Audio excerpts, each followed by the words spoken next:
இன்னைக்கு அது நிஜமாவே நடக்கிறது. ராமர் புரட்டு போற இடத்துல அயோத்தி நிஜமாவே போறது. இத்தனை ஜனங்கள், ஒரு பெரிய லிஸ்டே இங்கே வைக்கிறார் வால்மீகி. யானைப்படை, தேர்ப்படை, காலாட்படை, குதிரைப்படை எல்லாம் போறது. வசிஷ்டர், வாமதேவர், ஜாபாலி, காசியப்பர், காத்தியாயனர், சுயஜர், கௌதமர், மார்க்கண்டேயர்ங்கிற 8 ரித்திக்குகள், திருஷ்டி, ஜெயந்தன், விஜயன், சித்தார்த்தன், அசோகன், மந்திரபாலன், சுமந்திரங்கிற 8 மந்திரிகள், கௌசல்யா, சுமித்ரா, கைகேயிங்கிற மகாராணிகள் கூனி கூட வந்தாங்க. கூட்டமா அலை மேல அலையாக. அப்புறம் பெரிய லிஸ்ட் வைக்கிறார். மணிகாராஷ்ட ஏகேச்சித்து கும்பகாராஷ்ட சோபமாக.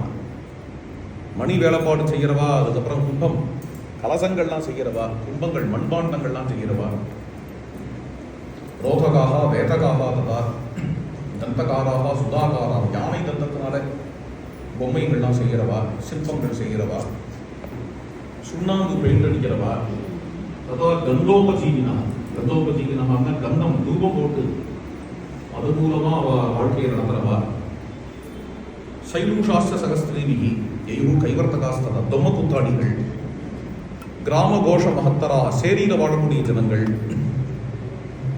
அப்புறம் நர்த்தகர்கள், அப்புறம் சுவர்ணகாராக, கோல்டு ஸ்மித்தா, ஆமா, தங்க வேலைப்பாடெல்லாம் செய்கிறவா, வெள்ளி வேலைப்பாடெல்லாம் செய்கிறவா, பிரத்யாதாக ததா கம்பளதாவகாக, அப்புறம் மசாஜ் பண்ணி விட்றவா, ஸ்நாபகோச்சாதகாக, ஸ்நாபக உச்சாதகா, குளிப்பாட்டி விட்றவா, மசாஜ் பண்ணி விட்றவா. யாருன்னு அந்த நாளில் அதெல்லாம் யார் பண்ணாங்கிறது தெரியுது. வைத்தியாக, ஆயுர்வேதிக் மசாஜ், ஸ்நாபகோச்சாதகா, வைத்தியாக வரிசையாக வருது. யார் யாரெல்லாம் வந்தா பரதனோட கூட, நான் சொன்னது ரொம்ப கம்மி. இந்த லிஸ்ட் முழுக்க வால்மீகி வைக்கிறாரு. இத்தனை பேரும் என்ன, இங்கே எத்தனை தொழில் இருக்கோ, எத்தனை தொழிலாளிகள் இருக்கோ, அவள் எல்லாருக்கும் பொது யாருன்னு ராமர். நம்ம எல்லாருக்கும் ராமர் ராஜாவா வரணும் அப்படிங்கிற உற்சாகம் அத்தனை பேருக்கு இருந்திருக்கு.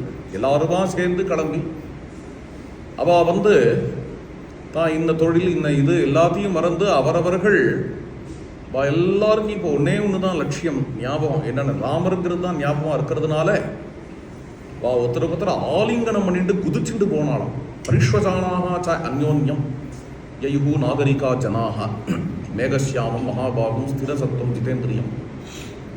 மேகசியாமலமூர்த்தியான ராமரை பார்க்க போறோம்னு பஜனை பண்ணிட்டு எல்லாருமா பெரிய கூட்டமாக கிளம்பி நேர அயோத்தியாவிலேருந்து சிங்கி பேரபுரத்துக்கு வந்துட்டார்.